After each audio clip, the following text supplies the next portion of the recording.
CBI को श्री सत्यपाल मलिक के पीछे छोड़ दिया, वो होना ही था। हैरानी इस बात की हमें तो हुई, मुझे पूरा भरोसा है आपको भी हुई होगी, कि ये करने में 10 दिन क्यों लगा दिए साहब ने। तबीयत तो ठीक है साहब की, हमारे 10 दिन लग गए सीबीआई को सत्यपाल मलिक जी को बुलाने में। हमें बड़ी चिंता हो रही है साहब की। या तो सीबीआई और एजेंसीज अब सुन नहीं रहे साहब की, या सोचने में मजबूर हो गए कि करें या नहीं करें, या गर्मी की छुट्टियां हो गई चले गए, हमें नहीं मालूम क्या हुआ। लेकिन 10 दिन साहब को लग जाएं एजेंसीज को सत्यपाल मलिक जी के पीछे छोड़ने में, यह हैरानी की बात है। पूरा देश इंतजार कर रहा था और इंतजार कर रहा है कि पुलवामा पर जो खुलासा सत्यपाल मलिक जी ने किया, उसके बाद सरकार की तरफ से कोई कुछ बोलेगा, कोई तो मुंह खोलेगा, कोई जानकारी देगा, कोई जवाब देगा, कोई प्रतिक्रिया देगा। क्योंकि सत्यपाल मलिक जी ने बड़ा स्पष्ट तौर पे कहा था कि इंटेलिजेंस फेलियर था, सुरक्षा में चूक थी। 5 विमान अगर मुहैया करा दिए जाते जवानों को सीआरपीएफ के, तो ये आतंकी हमले से वो बच सकते थे। सरकार ने वो विमान देने से इनकार कर दिया।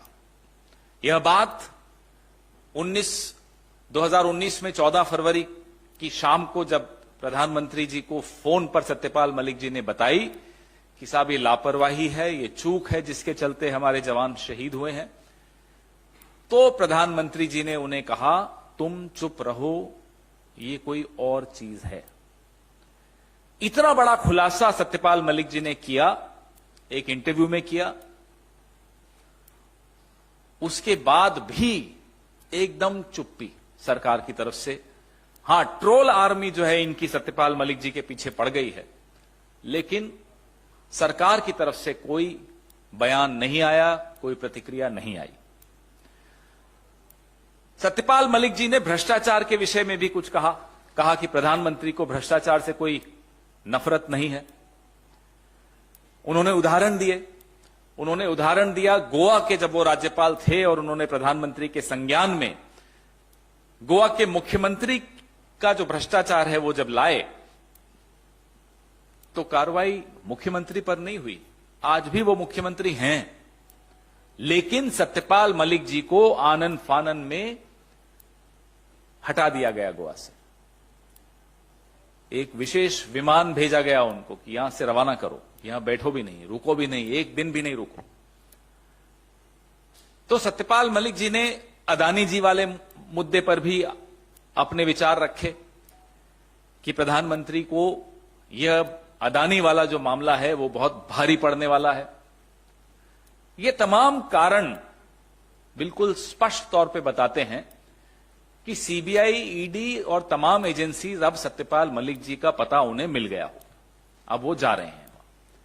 आपको याद होगा यही बात बिना राम माधव का नाम लिए सत्यपाल मलिक जी ने 2021 में भी बोली थी। कहा था आरएसएस के एक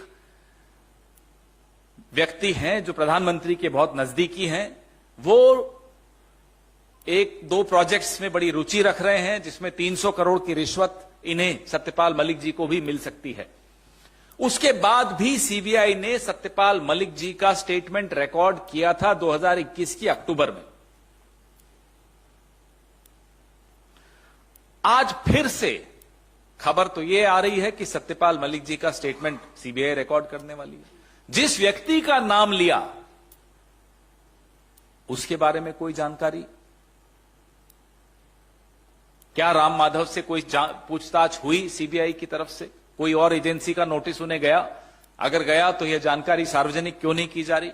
इसमें क्यों छिपाया जा रहा है? क्या राम माधव के तार आरएसएस में और ऊपर तक जुड़े हैं? क्या वो प्रधानमंत्री के वाकई नजदीकी हैं? ये तमाम सवाल सत्यपाल मलिक जी के खुलासों के बाद मुंह बाए खड़े हैं। हम सब इनके जवाबों का इंतजार कर रहे हैं। यह संदेश दिया जा रहा है। सीबीआई को सत्यपाल मलिक के पीछे लगाकर एक संदेश न केवल सत्यपाल मलिक को दिया जा रहा है, और वो संदेश क्या है? वो संदेश वही है जो 14 फरवरी 2019 को उन्हें फोन पे प्रधानमंत्री जी ने खुद कहा था, तुम चुप रहो। फिर से वो संदेश अब की बार सीबीआई के मार्फत दिलवाया जा रहा है सत्यपाल मलिक जी को कि आप अभी भी चुप रहिए तो आपके लिए आपका भलाई इसी में। ना केवल यह संदेश सत्यपाल मलिक के लिए है, यह संदेश ऐसे तमाम लोगों के लिए है जो न तो पेड़ हैं और ना ही वो रेड से डरते हैं, उनमें जमीर है, उनके भीतर सत्य की आवाज है, वो आज सवाल पूछने की हिम्मत रखते हैं। तो उनको ये धमकाया जा रहा है कि अगर आप सत्यपाल मलिक जी की तरह मुंह खोलेंगे तो आपके दरवाजे पर भी सीबीआई दस्तक देगी। ये स्थिति साहब ने एजेंसीज की बना दी है, ये स्थिति साहब ने संविधान की बना दी है। और ये व्यक्ति कौन है? सत्यपाल मलिक कोई कांग्रेस के नहीं है, कोई विपक्ष के नहीं है। आज भी जब मैं ये प्रेस वार्ता कर रहा हूं, आज भी सत्यपाल मलिक भारतीय जनता पार्टी के एक वरिष्ठ नेता हैं।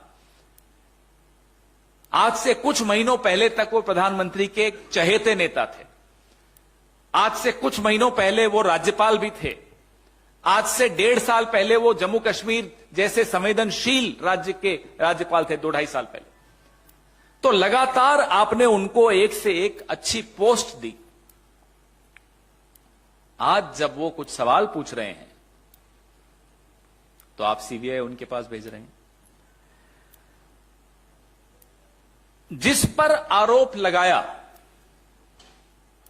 सुना है वो अमेरिका में घूम रहे हैं, और जिसने आरोप लगाया वो अब सीबीआई के चक्कर काटेगा। तो जो राहुल गांधी बार बार हम सबको कहते हैं डरो मत, यह बात अब लोगों को समझ में आने लगी है। यह बात शायद सीबीआई को भी समझ में आने लगी है। 10 दिन इसीलिए लगे होंगे। और सत्यपाल मलिक जी के खुलासों के बाद ऐसे कई लोग हैं जो और कई खुलासे करने वाले हैं।